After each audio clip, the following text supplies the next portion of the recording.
BP आपका high रहता है, तो बीपी हाई जिनका रहता है, number 1 3 medicine which I told yesterday, और उसके बाद भी बीपी हाई रहता है मान लो, तो इसका मतलब वो इंडिकेशन है जब भी बीपी कितना कभी होगा, जैसे मान लो बीपी हर एक का भी कुछ ना कुछ है, मान लो मेरा बीपी अभी कुछ भी है 140/90, अभी अगर मैं पीछे देखूं एक सांप दिख जाए तो मुझे डर लग जाएगा एकदम से, उस वक्त कोई मेरा बीपी चेक करे तो क्या होगा, वो ज़्यादा दिखेगा, है ना। तो बीपी कब कितना चाहिए वो हमारी किडनी, हमारा ब्रेन, हमारा हार्ट सर्कमस्टेंस को देख के तय करता है।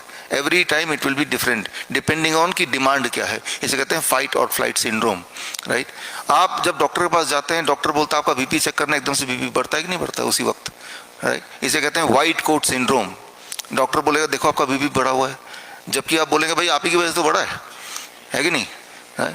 तो घर पे चेक कीजिए, जब शांति से बैठे तब चेक कीजिए। बीपी की डिटेल मैं आपके क्वेश्चन का जवाब यहाँ डिटेल में दूंगा, इसलिए आगे बढ़ते हैं, क्योंकि वो थोड़ी एक्सप्लेनेटरी आंसर है आप जो पूछ रहे हैं ना। तो इसमें फिर भी जिनकी बीपी कंट्रोल नहीं होती, इन स्पाइट ऑफ एवरीथिंग, उनको हम हॉट वाटर इमर्शन में बिठाते हैं। आप में से कितने लोगों ने हॉट वाटर इमर्शन किया? कुछ लोग कर रहे हैं ना। हॉट वाटर में जब बैठेंगे, मान लो एक बलून है, उसमें जितना हवा भरेंगे उतना वो उसका एयर प्रेशर बढ़ेगा ना, राइट। तो बॉडी के अंदर कुछ डिपॉजिट हो जाते हैं, फ्लूइड डिपॉजिट, तो उससे ब्लड प्रेशर बढ़ जाता है। जो एक्स्ट्रा फ्लूइड है जो बॉडी के अंदर नहीं होना चाहिए, उसको बॉडी से बाहर निकाल देंगे तो ब्लड प्रेशर घटेगा। उसको निकालने का एक अच्छा तरीका है, वो है हॉट वाटर इमर्शन, जो आप में से कुछ लोग कर भी रहे हैं, राइट। वो घर पे भी करना होता है जो किडनी के पेशेंट होते हैं। जो चीज बॉडी नहीं निकाल पा रही है तो उसको निकालना है, तो वो, और तीनों मेडिसिन काम नहीं कर रहे तब भी ये हालत है, hot water immersion. Hot water immersion किसको करना है, कितने दिन करना है, कैसे करना है, कितने टाइम रोज करना है, जिन को करना है यहाँ भी करा रहे हैं और कल लिख के भी देंगे। कल तक देखेंगे कि क्या स्थिति। हॉट वाटर में क्या है कि आपको 500 लीटर पानी भी चाहिए, बिजली भी चाहिए, तो सभी को हम रिकमेंड नहीं करते, जिनको जो बात बन नहीं रही उनको रिकमेंड करते हैं। दवाई की बात की आपने, तो दवाई से बीपी को कंट्रोल करना कुछ उसी प्रकार है जैसे कि गोलियों से आप चींटियों को कंट्रोल करना चाहते हैं।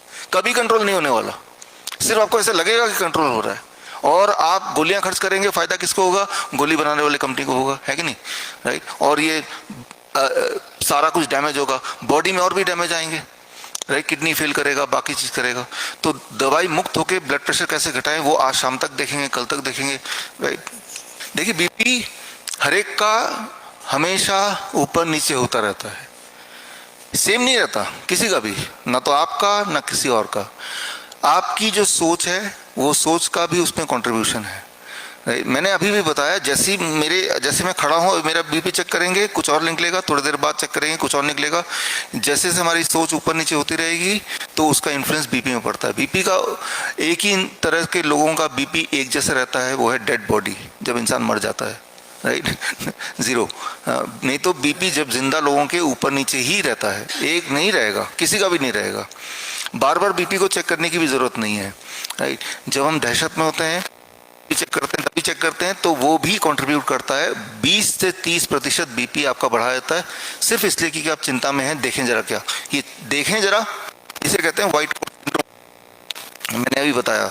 तो बीपी को बार बार चेक करने की आवश्यकता नहीं है, लेकिन जो लोग दवाइयाँ ले रहे हैं उनकी दवाइयाँ हमें छुड़ानी है, इसीलिए उनको हम बार बार चेक करते हैं यहाँ पे, अदरवाइज चेक करने की कोई आवश्यकता किसी को नहीं है।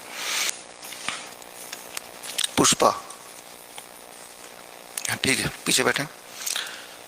देखिए बाथरूम बहुत होता है, बाद में पानी पीना पड़ता है, रात में 2-3 बार जाना पड़ता है, घबराहट, पानी नहीं पीने से चक्कर आते हैं, घबराहट होती है, चलना ज़्यादा नहीं होता है।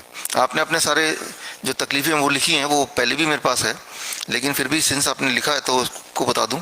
इसमें पानी कम नहीं पीना है, पानी किसी को भी कम नहीं पीना है, जितना आपका मन करे, जब मन करे तब पानी पी लीजिए आप।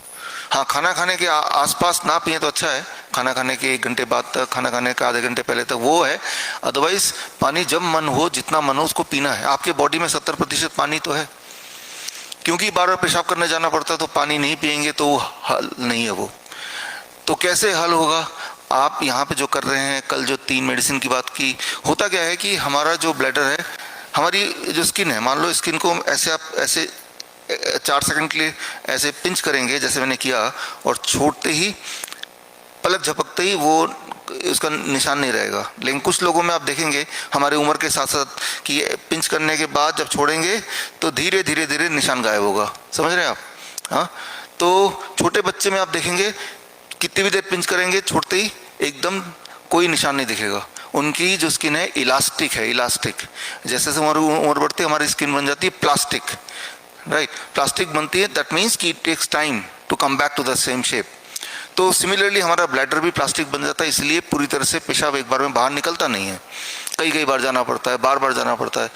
तो लेकिन जो कल हमने 3 मेडिसिन की बात की, जो आप यहाँ पे कर रहे हैं, जो आपको घर पे भी करना है, उससे धीरे धीरे 3 महीने लगेंगे आपके बॉडी को इलास्टिक बनने में, कम से कम उतना इलास्टिक ताकि ये वाली दिक्कत ना आए, प्रोस्टेट वाली दिक्कत ना आए, और बार बार जाने की दिक्कत ना आए। और वैसे भी आप जब खाने की टाइमिंग को चेंज कर देंगे तो आपका बाकी रिदम भी ठीक होने लगेगा।